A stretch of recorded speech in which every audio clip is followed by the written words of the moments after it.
Debe haber un programa, me parece, más activo para propiciar, ¿no? Hoy es posible que si tú y yo quisiéramos adquirir paneles solares, y, en fin, se pueda hacer, pero sí me parece que hace falta un mayor impulso, ¿no? Okay. De hecho, históricamente, en los países que se ha impulsado con fuerza las energías renovables, ha sido a partir de acciones del Estado, ¿no? Okay. Porque justamente en un inicio eran energías que eran más caras frente a las convencionales, frente a las energías fósiles, ¿no? Derivadas de recursos fósiles. Entonces, en Alemania y en los países escandinavos y en California, ¿no? En el estado de California, en el lado de Estados Unidos, fueron siempre decisiones públicas, Okay. ¿no?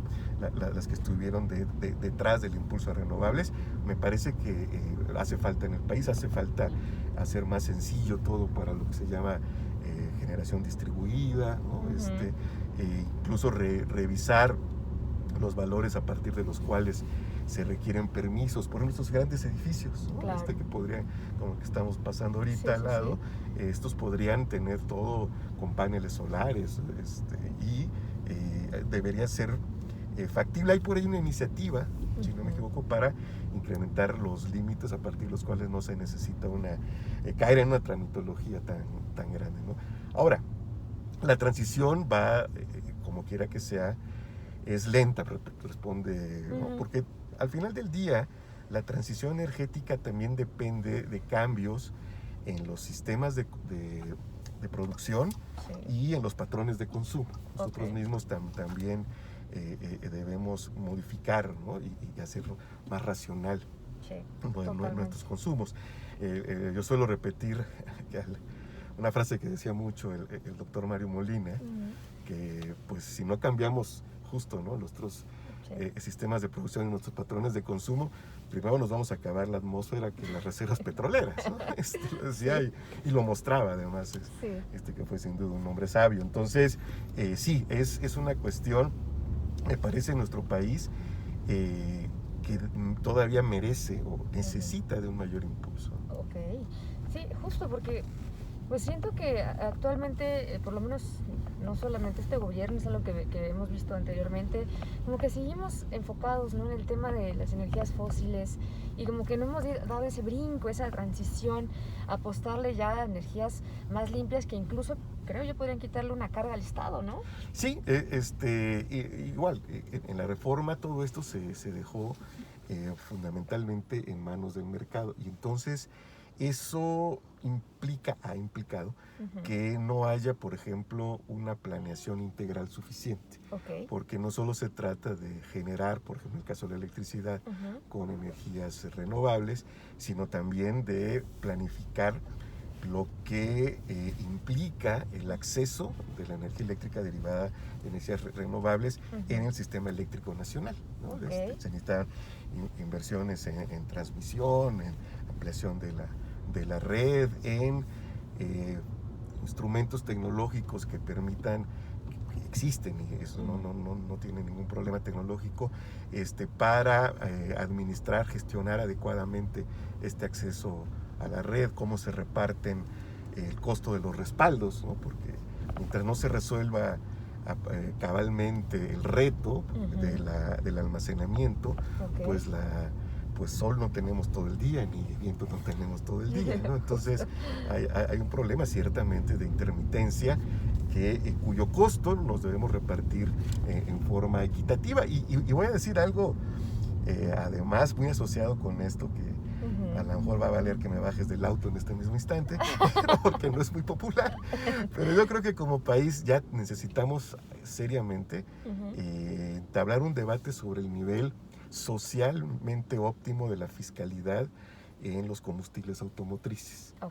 Es decir, sí, o sea, a nadie le gusta pagar gasolina cara, ¿no? Pero lo cierto es que el mecanismo que se ha utilizado desde 2017, desde el célebre gasolinazo, para que los combustibles no suban mucho, es que se sacrifica una parte de los ingresos del Estado que provienen del impuesto especial sobre productos y servicios.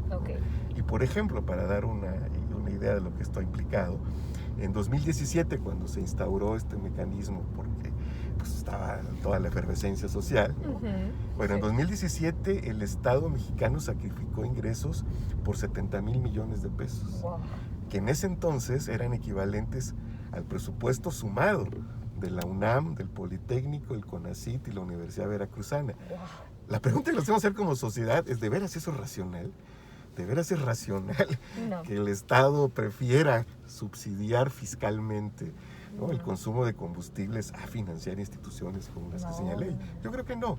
Yo creo que porque además, mira, para el Estado el uso de combustibles, ¿no?, el que el transporte sea por vehículo particular, tiene muchos gastos. Claro. No solamente son los baches, cubrir No, baches y ya esto, vimos. como los que hemos estado pasando en justo. este recorrido, ¿no? En esta súper agradable plática.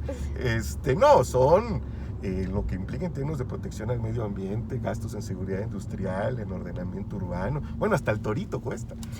Entonces, o ya más en serio, las camas de hospitales de la gente. Es una de las principales causas de muerte, Claro. ¿no?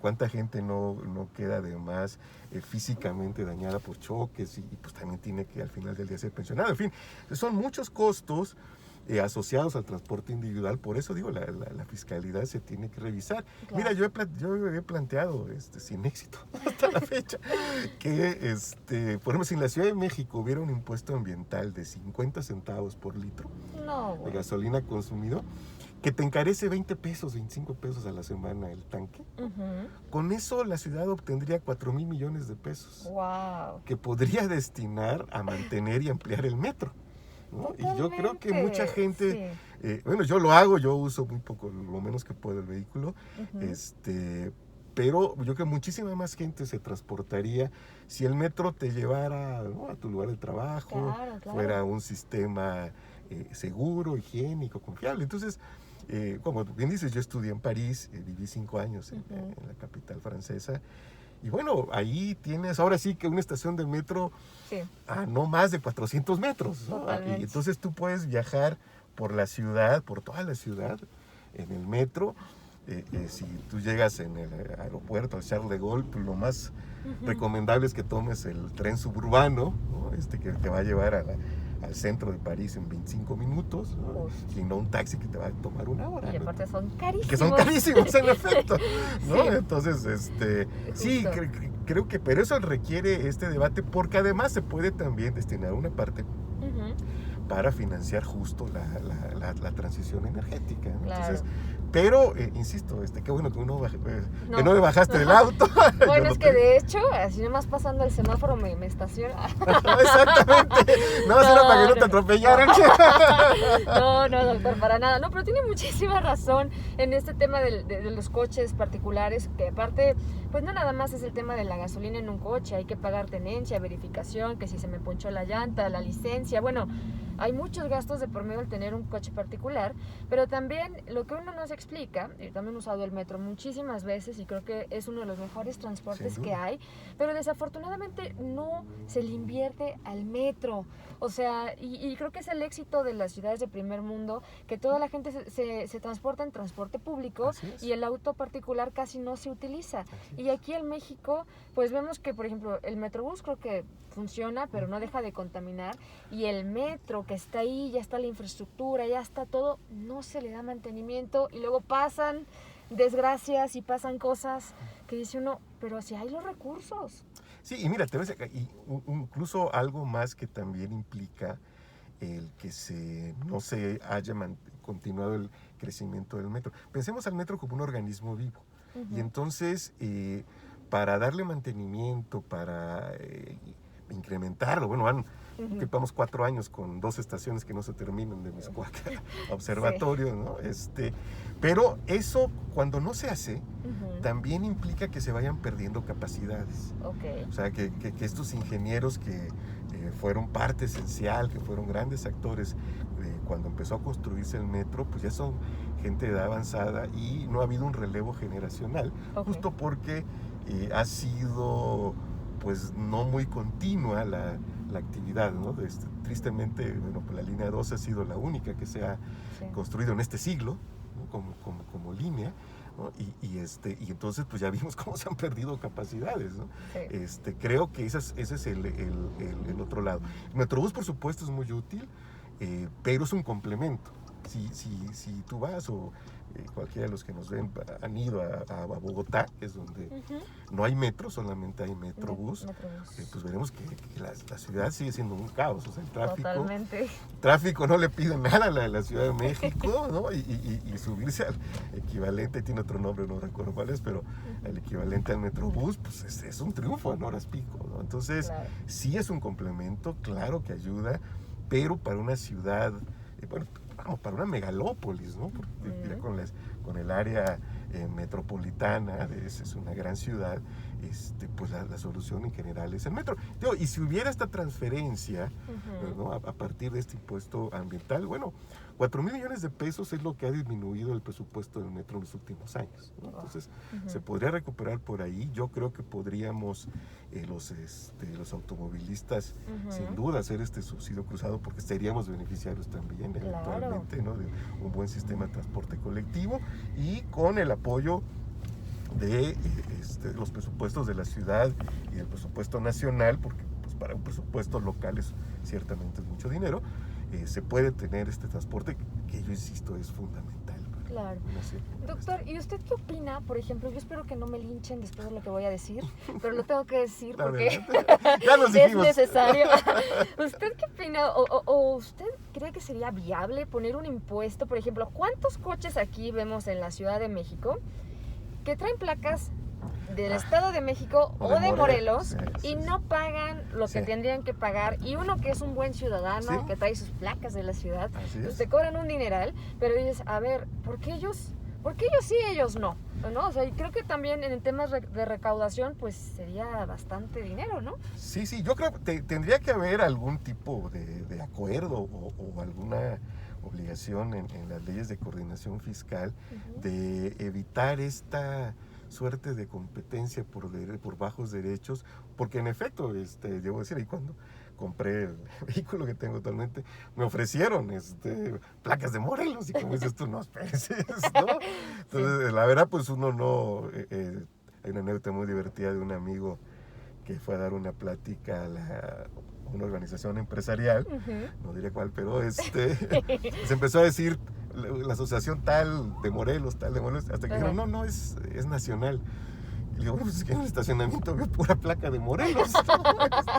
Aparte el tema era sobre ética empresarial, entonces, imagínate, ¿no? Entonces, no, bueno, así como que mucha ética, ¿no? Así es, ¿no? Entonces sí, yo creo que algo tiene que haber, acuerdos o demás, porque, que los estados, que yo creo erróneamente hayan decidido no cobrar, pues no permitan que gente que no viva, eso es lo mínimo, ¿no?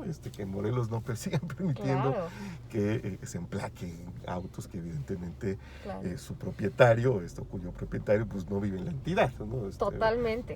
Porque sí, esta es una fuente importante de ingresos, igual que los prediales, ¿no? Que son su actualización también es muy necesaria para que los estados tengan finanzas, porque hay estados que dependen prácticamente en su totalidad de las contribuciones federales, ¿no? Entonces, pues así es muy difícil. Que a veces creo que es como un exceso, ¿no? Que te cobren tanto, porque bueno, ya ahorita nuestro super recorrido, ¿cuántos baches hemos pasado? Y dicen, a ver, yo pago la tenencia así con dolor de mi codo y la pago y cumplo como ciudadana, pero a mí el tema de los baches y si te poncha la llanta, y a mí quién me lo paga, ¿no? Creo que es demasiado porque no se ve reflejado, ¿no?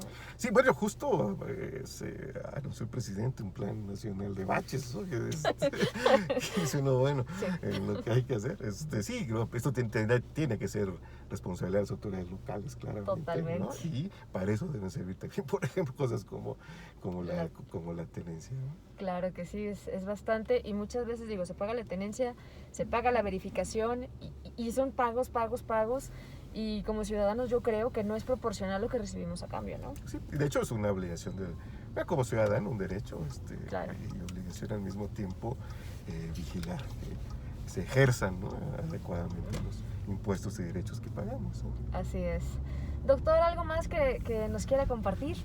Bueno, solamente reiterar que sí me preocupa que no tengamos una política hacia la transición energética más activa, porque va a tomar de por sí mucho tiempo. Miren, las proyecciones a 2050 de la Agencia Internacional de la Energía, por ejemplo, establecen que la participación de los combustibles fósiles en la matriz energética total va a pasar apenas de 79 a 68%, o sea, no es para mañana la transición. Entonces, con esos datos no son para deprimirnos, ¿no? Son para buscar que se impulsen de manera adecuada, que haya una actitud más activa desde los estados nacionales, los ciudadanos, cada quien en nuestro ámbito, ¿no? ¿Por qué? Pues es una cuestión de supervivencia, ¿no? Totalmente. Otro dato reciente, si se consumen el 40% de las reservas probadas de crudo, ya estaríamos llegando a los niveles de 1.5 grados de incremento de temperatura. Eso es muchísimo. ¿No? Muchísimo. Entonces necesitamos urgentemente pues sí, políticas que atiendan este problema, y también necesitamos, y ya que empezamos con el tema del gas, una estrategia nacional de gas. Es decir, no solamente proyectos que se necesitan, por supuesto, para importar gas. Recordemos que si quitamos a Petróleos Mexicanos, la producción y el consumo propios de petróleos mexicanos, la dependencia del gas natural es mucho mayor que en gasolinas, ¿no? En gasolinas podemos depender 60, 70%, en gas natural es 90%. ¿No? Entonces sí necesitamos una estrategia que implique, insisto, no solo proyectos para importar gas, sino cambios también institucionales, cambios en las dinámicas regulatorias, en fin, de manera que se puedan tomar toda una medida, un conjunto de medidas globales que vayan reduciendo esta dependencia que pues es enorme, ¿no? Depender 90% de un energético pues nos coloca en una situación de vulnerabilidad, y eso provoca un cuello de botella en actividades como la petroquímica, por ejemplo, que muchos llaman la industria de industrias, ¿no? Porque es un sector a partir del cual se generan muchísimos bienes. O sea, sí podemos hacer insisto, gracias, mucho agradable recorrido. Todo lo que hay aquí es petroquímica. Si no hubiera petroquímica no tendrías volante, no tendrías iba a decir, no vendríamos vestidos, pero no sé en qué horario pasé esto, entonces no lo dije. ¿No? Entonces sí, la petroquímica va a ser el último gran nicho del sector hidrocarburos, porque prácticamente todo en nuestra vida cotidiana depende de la petroquímica, ¿no? Pero entonces, para relanzar la petroquímica necesitamos tener esta estrategia de gas que lo haga posible. Claro, sí, este es un tema y ojalá también la gente se haga un tanto más consciente, ¿no? Porque creo que también como ciudadanos podemos aportar un poquito, ¿no? Así es, sin duda, ahora sí que es un deber colectivo, ¿no? Pues porque no tenemos otro planeta, y al menos en la época en que vamos a vivir, incluso tú que eres muy joven, pues no hay manera de irnos a ningún otro planeta. Voy a ahorrar para mi viaje a Marte, ¿no? A Marte, sí, ya ves. ¿Y cuánto costaron? 13 millones. No, bueno, impagable. Sí, o sea, algo que ni tú ni yo vamos a ver juntos en nuestra vida. Justo, muchísimo. Pero sí, ¿no? Es un tema de ser más conscientes y tratar también de aportar, ¿no? Así es. Doctor, pues un gusto platicar con usted. Muchísimas gracias. No, al contrario, de verdad, un placer, y ojalá se repita más adelante. Claro que sí. Muchísimas gracias. De nada, que estés muy bien, saludos.